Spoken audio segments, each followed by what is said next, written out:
Mata TV YouTube Indonesia dengan bangga mempersembahkan sebuah storytelling kekinian abad ini diangkat dari karya besar S.H. Mintarja yang sangat populer di masanya, berlatar belakang kisah tanah Jawa masa lampau, tepatnya di penghujung kejayaan kerajaan tanah Jawa dengan judul Api di Bukit Menoreh.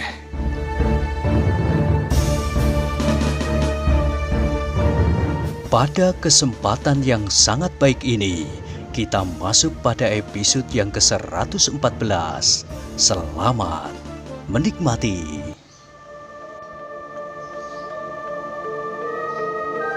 Pada episode sebelumnya telah diceritakan, orang itu tertawa.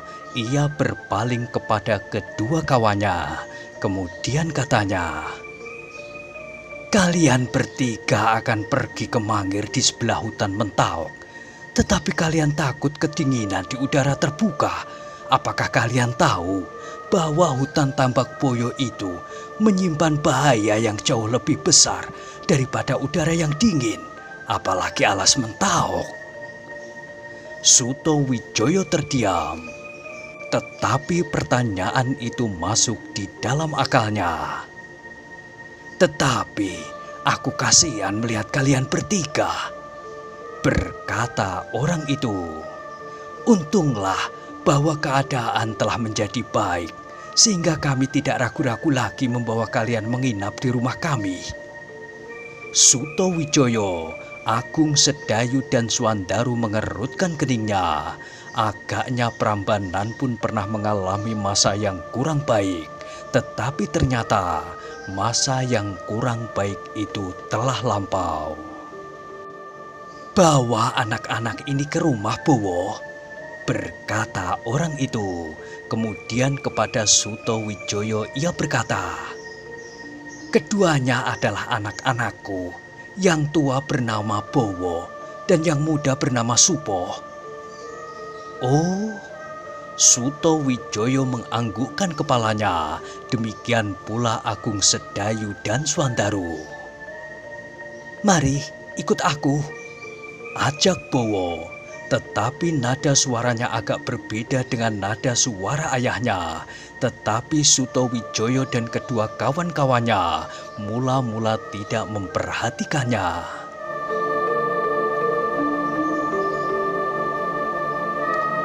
"Pulanglah dahulu," berkata orang itu kepada kedua anaknya. "Aku masih akan menyusur parit ini. Apakah kalian masih ada waktu?" "Tidak, Ayah. Aku harus segera pulang. Kawan-kawan pasti sudah menanti di halaman Banjar Desa." "Apakah kerja kalian di sana? Bukankah lebih baik bagi kalian pergi ke Pategalan sebentar untuk menengok tanaman kalian? Mungkin ada binatang yang merusak mentimun itu." "Aku tidak sempat, Ayah." Orang tua itu menarik nafas. "Ada-ada saja kerjamu sekarang ini. Bagaimana kau, Supo?" "Aku juga tidak dapat, Ayah. Aku juga harus pergi ke halaman Banjar Desa itu." "Terlalu. Jadi aku juga yang harus pergi ke sana. Sesudah menyusur air ini, aku masih harus pergi ke ladang mentimun itu." "Terserah kepada Ayah. Bagaimana kalau ladang itu tidak usah ditengok? Aku kira hampir tidak ada gunanya. Demikian kita meninggalkannya setelah kita bersusah payah menengoknya. Maka babi hutan itu datang merusaknya." "Memang sebaiknya ladang itu kita tunggu apabila buahnya telah menjadi besar seperti sekarang. Kalianlah yang harus membantu untuk menunggui ladang itu." Kedua anak muda itu bersungut-sungut. Ternyata mereka sama sekali tidak tertarik akan pekerjaan yang disebut oleh ayahnya, menunggui ladang. Anak muda yang bernama Bowo, yang tertua itu kemudian menjawab, "Pekerjaan itu sangat menjemukan, Ayah. Aku tidak dapat melakukannya. Anak-anak muda yang lain bergembira di Banjar Desa. Apakah aku harus kedinginan di ladang mentimun? Ayahnya tidak menyahut. Terdengar ia menarik nafas dalam-dalam. Ayo, berkata Bowo kemudian. Kalau kalian mau ikut kami, marilah ikut. Bowo tidak menunggu ketika anak-anak sangkal putung itu menjawab. Langsung ia melangkah pergi, meninggalkan ayahnya berdiri termangu-mangu. Adiknya, Supo, segera mengikuti pula berjalan di belakang kakaknya. Suto Wijoyo, Agung Sedayu dan Swandaru Geni masih belum bergerak dari tempatnya. Sekali-sekali mereka memandang orang tua yang masih berdiri tegak di tempatnya dan sekali-sekali mereka menatap kedua anak-anaknya yang berjalan dengan langkah yang tetap. Ketiga anak-anak muda itu terkejut ketika orang tua itu berkata, "Ikutlah, tidurlah di Gandok Wetan atau di tempat lain yang akan ditunjukkan oleh anak-anakku. Mereka sendiri akan pergi ke Banjar Desa." "Apakah paman tidak pulang?" Tiba-tiba Suto Wijoyo bertanya. "Aku akan pergi menyusur parit ini ke timur. Seperti kalian dengar, aku masih harus pergi ke ladang untuk melihat tanaman. Binatang-binatang liar kadang-kadang merusak tanaman di ladang, meskipun tidak terlampau sering."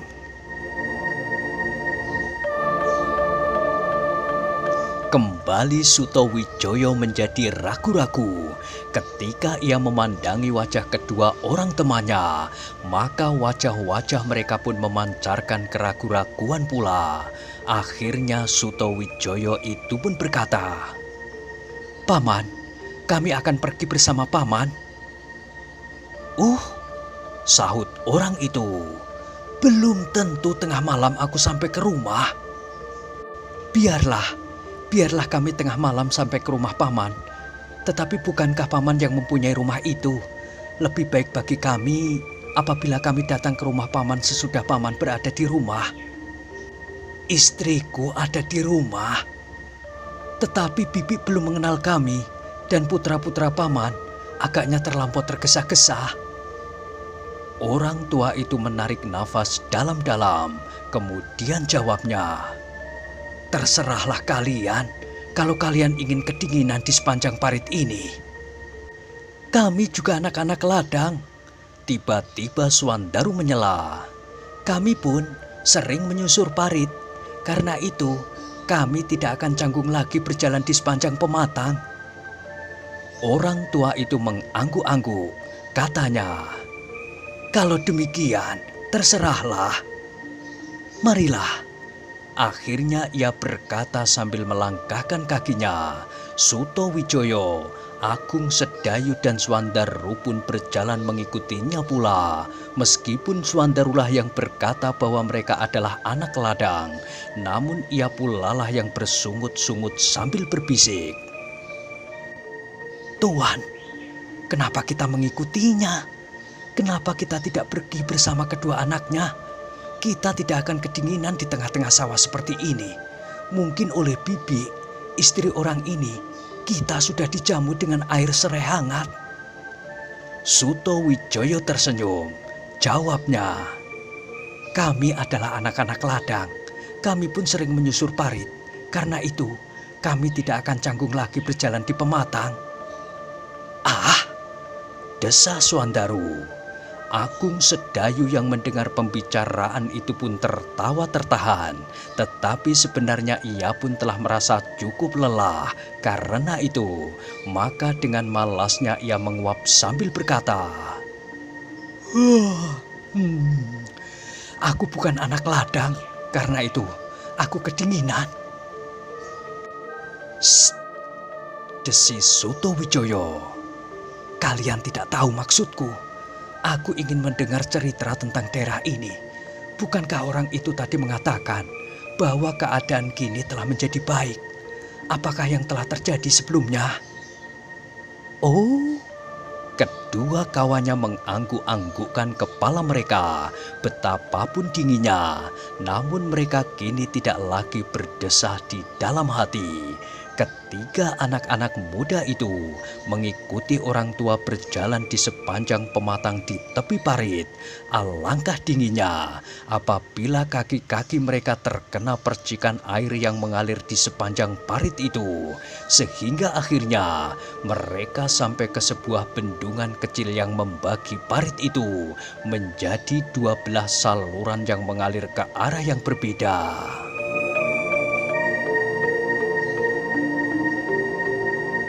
"Aku akan menutup salah satu daripadanya," berkata orang tua itu. "Tanah di sebelah ini seharusnya telah kenyang, karena itu maka airnya akan dipergunakan untuk belahan yang lain." Suto Wijoyo dan kedua kawannya sama sekali tidak menyahut, tetapi mereka berdiri dekat di belakang orang tua yang terbungkuk-bungkuk mencangkul tanah berpasir untuk menutup salah sebuah dari kedua saluran itu. Dari bendungan kecil itu, mereka segera ke ladang di sebelah padesan kecil yang semula akan disinggahi oleh Suto Wijoyo dengan kawan-kawannya. Pategalan mentimun yang subur yang sudah mulai berbuah. Ketika mereka kemudian duduk-duduk di rerumputan di sebelah tanaman di ladang itu, maka mulailah Suto Wijoyo bertanya, "Paman, apakah desa ini termasuk Kademangan Prambanan?" Iya, sahut orang tua itu. "Daerah ini adalah daerah Kademangan Prambanan." Suto Wijoyo mengangguk-anggukkan kepalanya. Kemudian ia bertanya pula, "Siapa nama paman?" Orang Prambanan itu tersenyum mendengar pertanyaan Suto Wijoyo. Katanya, "Apakah kalian ingin juga mengetahui namaku?" "Tentu paman, supaya besok aku dapat mengatakan kepada setiap orang di Sangkal Putung bahwa di Prambanan aku bermalam di rumah paman." Orang itu kini tertawa. Jawabnya, "Hehehe, namaku Astro." "Astro?" ulang Suto Wijoyo. "Iya." "Hanya itu?" "Iya, kenapa?" Mendengar namaku, Sutojiyo, paman menjadi heran. Menurut paman nama itu belum lengkap. Tetapi nama paman bagiku justru terlampau pendek. Bukankah itu lebih pendek dari namaku? Orang yang bernama Astro itu tertawa pula. Katanya, "Hehehe, tetapi namaku meskipun pendek, kedengarannya tidak aneh seperti namamu." Suto Wijoyo tertawa, yang lain pun ikut tersenyum pula. Tiba-tiba Suto Wijoyo bertanya, "Kenapa putra-putra paman tidak mau membantu paman ke sawah dan ladang?" Orang itu menarik nafas dalam-dalam. Kemudian setelah terdiam sejenak, ia menjawab, "Hal ini terjadi belum terlalu lama. Dahulu, anak-anakku adalah anak-anak yang rajin. Bahkan aku hampir tidak pernah ke sawah. Merekalah yang menyelesaikan semua pekerjaan. Tetapi sekarang, tiba-tiba mereka menjadi malas. Setelah di Banjar Desa, sering diadakan permainan tayuban." "Tayuban?" Suto Wijoyo, Agung Sedayu dan Swandaru mengulang hampir bersamaan. "Iya, tayuban. Setelah keadaan Kademangan ini menjadi baik, maka aneh-anehlah tingkah laku anak-anak muda yang kehilangan kegiatan dan tidak mendapat penyaluran yang sewajarnya." "Apa saja yang mereka lakukan?" bertanya Agung Sedayu. "Macam-macam. Berjalan-jalan, berbondong-bondong mengelilingi Kademangan di senja hari. Kemudian berteriak-teriak tidak menentu. Kadang-kadang mereka menyembelih kambing, bahkan lembu tanpa sebab. Mereka makan-makan tanpa batas. Gadis-gadis juga tidak mau ketinggalan. Merekalah yang memasak daging kambing atau lembu atau kerbau. Kemudian sambil berkelakuan aneh-aneh, mereka habiskan waktu mereka semalam-malaman. Suto Wijoyo mengerutkan keningnya. Sekali mereka bertiga saling berpandangan, kemudian terdengar Swandaru bertanya, "Apakah orang tua tidak berbuat sesuatu?" "Kau lihat sendiri bagaimana sikap anak-anakku terhadapku. Apakah aku harus memukulnya? Kalau aku berbuat demikian, mereka pasti akan melawan dan aku pasti akan mati mereka cekik bersama-sama." Sorot mata Swandaru tiba-tiba menjadi aneh. Ia adalah pemimpin anak-anak muda Sangkal Putung. Karena itu ia menaruh minat yang sangat besar mendengar cerita itu. "Kenapa terjadi demikian, Paman Astro?" bertanya Swandaru. "Bukankah menurut Paman hal itu baru saja terjadi? Maksudku, belum terlampau lama." "Iya, memang demikian. Baru saja sejak keadaan Prambanan menjadi baik kembali." "Apakah yang pernah terjadi di Prambanan, Paman?" bertanya Agung Sedayu. "Aku kira pernah terjadi pula di Sangkal Putung. Apakah tidak demikian? Sisa-sisa Laskar Haryo Penangsang, beberapa orang dari mereka selalu berkeliaran di sekitar daerah ini. Hal itulah yang menyebabkan beberapa orang prajurit Pajang ditempatkan di Kademangan ini." Suto Wijoyo dan kedua kawannya mengangguk-anggukkan kepalanya. Tiba-tiba mereka lenyap dari daerah ini seperti ditelan hantu. Beberapa waktu yang lalu mereka masih berkeliaran di sekitar Kademangan ini. "Sejak kapan mereka tidak menampakkan diri lagi, Paman?" "Antara 2-3 bulan, kurang lebih."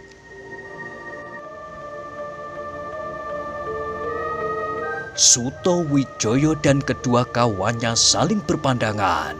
2 bulan, persiapan Tohpati yang terakhir berlangsung dalam waktu yang lama dan cukup masak. Mungkin orang-orang Jipang di Prambanan harus berkumpul di Sangkal Putung untuk memperkuat serangan yang terakhir itu.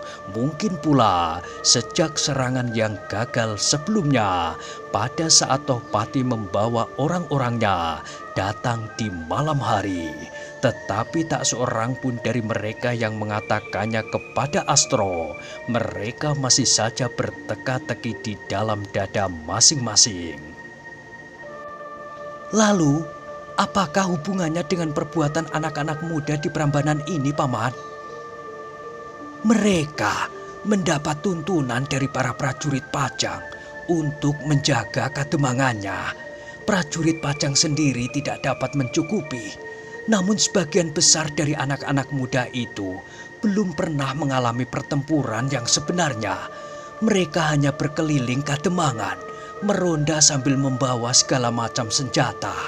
Kalau ada sesuatu terjadi, mereka segera berlindung di belakang para prajurit Pajang dan kawan-kawannya yang lebih berani. Untunglah jumlah orang-orang Jipang itu pun tidak seberapa banyak, sehingga bagi Prambanan mereka belum merupakan bahaya yang benar-benar dapat mengguncangkan ketentraman Kademangan ini." Ketiga anak-anak muda yang mendengarkan cerita itu mengangguk-anggukkan kepalanya. Ini adalah suatu perbedaan antara anak-anak muda Prambanan dan anak-anak muda Sangkal Putung. Anak-anak muda Sangkal Putung hampir seluruhnya telah mengalami pertempuran berkali-kali dengan orang-orang Jipang. Bahkan korban pun telah berjatuhan. "Tetapi kenapa mereka sekarang berbuat aneh-aneh, Paman?" bertanya Agung Sedayu. "Kini, sebagian besar prajurit Pajang pun telah ditarik. Pengawasan atas anak-anak muda itu menjadi jauh berkurang. Anak-anak muda yang dirinya mendapat kekuasaan itu tiba-tiba menjadi mabuk. Mabuk atas kekuasaan yang ditinggalkan oleh para prajurit Pajang untuk menjaga keamanan Kademangan ini. Dengan pedang di lambung, mereka ditakuti. Karena itu, maka mereka kadang-kadang melakukan perbuatan-perbuatan yang aneh-aneh itu. Ketika anak-anak muda itu merasa aneh mendengar cerita Astro, hati mereka segera tersentuh dan perhatian mereka pun menjadi sangat tertarik kepada peristiwa itu. Dalam pada itu Astro bercerita terus. Sekarang anak-anak muda itu telah jauh terdorong ke dalam perbuatan-perbuatan yang lebih berbahaya. Di antaranya kedua anakku. Mungkin kalian dapat menyalahkan aku dan orang-orang tua, tetapi aku juga yang mengalaminya sendiri merasa bahwa habislah akalku untuk mengendalikan kedua anak-anakku itu. Apalagi di antara kami orang-orang tua, memang ada yang justru menjadi bangga melihat kelakuan anak-anaknya, seolah-olah anaknya telah menjadi seorang pahlawan. Aneh, desis Sutowijoyo dengan serta-merta. Iya, aneh, sahut Agung Sedayu dan Swandaru hampir bersamaan. Mereka adalah pemuda-pemuda pula, tetapi mereka tidak dapat membayangkan apa saja yang telah dilakukan oleh anak-anak sebayanya di Kademangan Prambanan. Apakah tidak ada tindakan yang dapat dilakukan? Bertanya Sutowijoyo. Astro menarik nafas dalam-dalam sambil menggelengkan kepalanya. Ia menjawab, Sulit sekali. Mungkin dapat juga dilakukan tindak kekerasan. Tetapi anak-anak muda itu merasa diri mereka pahlawan-pahlawan dan mereka pun pasti akan melawan dengan kekerasan pula.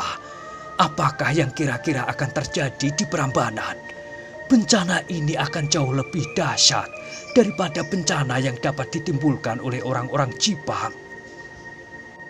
Iya, Paman benar, sahut Sutowijoyo. Kami hampir kehilangan akal untuk mengatasinya, berkata orang tua itu pula. Bagaimana dengan Pamong Kademangan ini, Bapak Demang misalnya, atau Bapak Jogoboyo? Tiba-tiba orang itu tersentak. Katanya kemudian, kenapa kau ributkan Kademangan ini? Terserahlah kepada Bapak Demang dan Bapak Jogoboyo.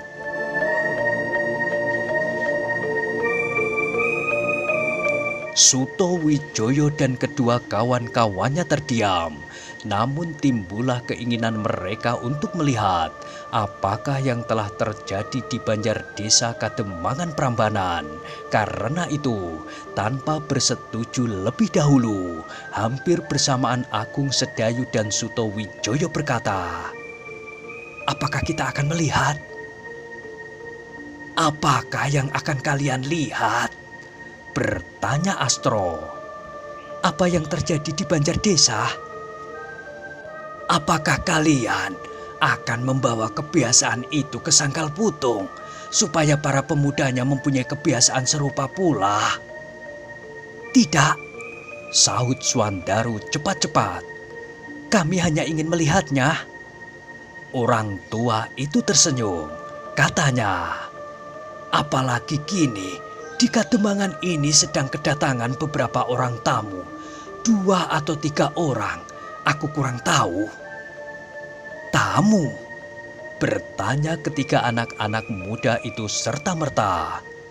Iya, tamu dari seberang hutan Mentaok. Sutowijoyo dan kedua kawannya terkejut mendengar jawaban itu. Dengan terbata-bata Agung Sedayu bertanya, seberang hutan Mentaok? Maksud Paman, tamu itu datang dari daerah di seberang hutan Mentaok? Iya, kenapa kau terkejut? Agung Sedayu menarik nafas dalam-dalam. Dicobanya untuk menenangkan debar jantungnya. Kemudian jawabnya, tidak apa-apa, kami terpengaruh oleh tujuan kami sendiri. Kami ingin pergi ke hutan itu dan kami mendengar nama Mentaok Paman sebut-sebut. Oh, Astro mengangguk-anggukkan kepalanya. Mereka adalah utusan dari daerah perdikan Menoreh. Bukit Menoreh maksud paman? Orang itu mengangguk. Demikian yang aku dengar, aku tidak tahu kebenarannya. Ketiga anak-anak muda itu mengangguk-anggukkan kepalanya pula. Mereka telah 2 malam berada di tempat ini dan mungkin kalian akan terkejut mendengarnya. Tamu-tamu itu akan pergi ke Sangkal Putung.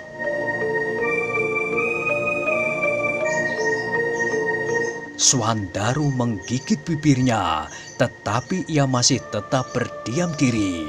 Namun di dalam dada anak-anak muda itu tersimpan berbagai macam pertanyaan. Kalau mereka utusan kepala daerah perdikan Menoreh, maka mereka pasti mempunyai sangkut paut dengan kepala daerah perdikan itu.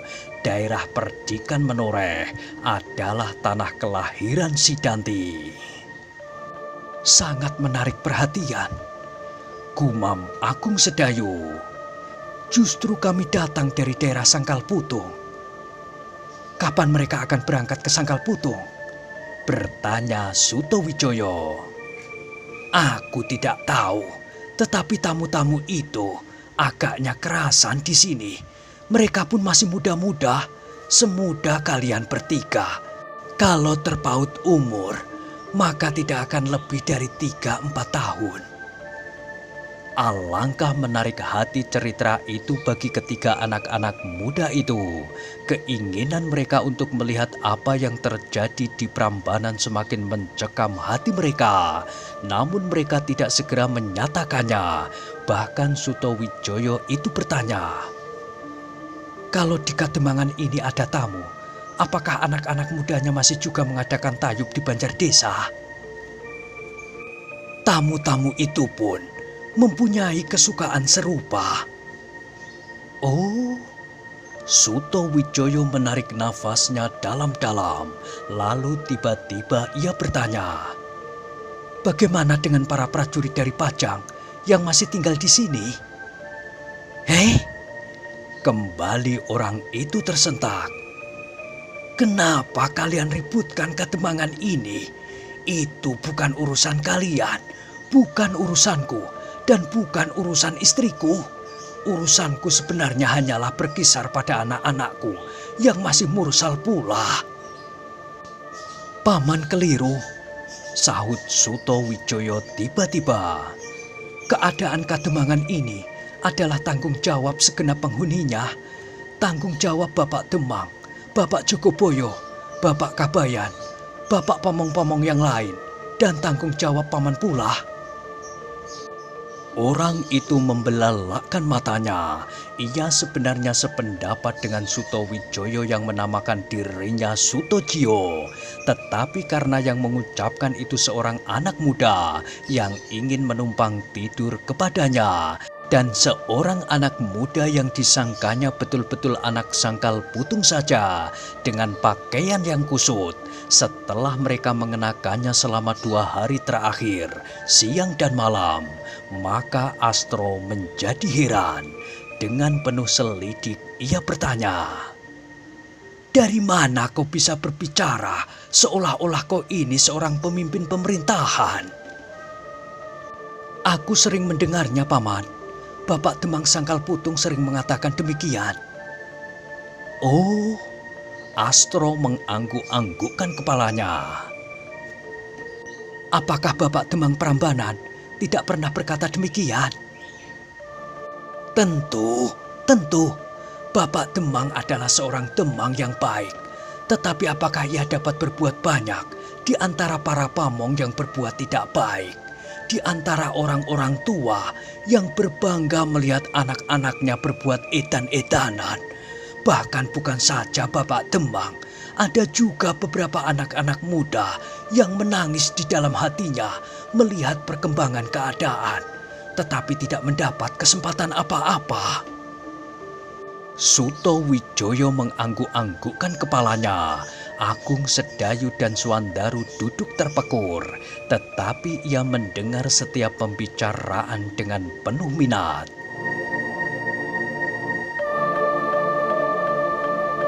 seperti anak-anakku, berkata Astro pula. Aku sudah hampir menjadi gila memikirkannya. Seandainya ada kekuatan yang mampu memperingatkannya, meskipun seandainya anakku harus mengalami pelajaran yang agak berat, aku akan berterima kasih. Ketiga anak-anak muda yang datang dari sangkal putung itu berdiam sejenak, dan Astro berkata pula, "Tetapi sayang, anak-anak muda yang masih menyadari keadaan, jumlahnya tidak terlampau banyak, dan mereka tidak mempunyai banyak kelebihan dari anak-anakku yang bengal itu." Suto Wijoyolah yang kemudian bertanya, Paman belum menjawab pertanyaanku. Bagaimana dengan prajurit-prajurit Pajang?" Orang itu terdiam sejenak. Tiba-tiba ia berkata, "Hei, aku sudah selesai dengan pekerjaan di sini. Tidak ada binatang-binatang liar yang mengganggu ladangku. Ayo kita kembali. Bukankah kau ingin bermalam di rumahku?" Suto Wijoyo mengangguk-angguk. "Iya, Paman," jawabnya. Tetapi setiap kali ia kecewa, pertanyaannya belum terjawab. Sebagai seorang putra panglima yang pernah ikut serta dalam barisan Wiratamtama, justru menghadapi lawan yang terberat, yaitu Haryo Penangsang itu sendiri, maka ia terkait akan adanya beberapa orang prajurit di Prambanan. Tetapi mereka tidak mendapat kesempatan untuk bertanya lagi. Astro segera berdiri, memanggul cangkulnya dan berjalan menyusur pinggiran ladangnya. Katanya, "Kita lewat jurusan ini." Suto Wijoyo, Agung Sedayu dan Swandaru segera mengikutinya di belakang. Namun agaknya mereka masih belum puas. Di sepanjang jalan, ia masih bertanya, "Dan bagaimana dengan tamu-tamu dari Menoreh?" "Tidak apa-apa, mereka tidak apa-apa," jawab Astro pendek. Suto Wijoyo menjadi benar-benar kecewa. Tiba-tiba ia berkata, "Paman, kami ingin pergi ke Banjar Desa. Di Kademangan kami hampir tidak pernah kami lihat keramaian apapun. Apabila di sini kebetulan ada keramaian di Banjar Desa, maka betapa besar keinginan kami untuk melihatnya." Sebaiknya kalian tidak melihatnya." "Kenapa?" Astro tidak menjawab, tetapi ia berkata, "Bukankah kalian akan bermalam di rumahku? Jarang aku bertemu dengan anak-anak muda seperti kalian. Aku senang bercakap-cakap dengan kalian, seperti anak-anakku sendiri." "Tentu, Paman. Aku akan mengikuti sampai ke rumah Paman. Kemudian kami akan mohon izin untuk pergi ke Banjar Desa. Dengan demikian, kami telah mengenal rumah Paman, supaya kami tidak usah mencari-cari apabila kami kembali dari Banjar Desa." Astro mengangguk-anggukkan kepalanya. "Baiklah," gumamnya. Kemudian mereka saling berdiam diri. Mereka berjalan di sepanjang pategalan. Di sini mereka melihat beberapa orang duduk di ladang semangka, menungguinya pula.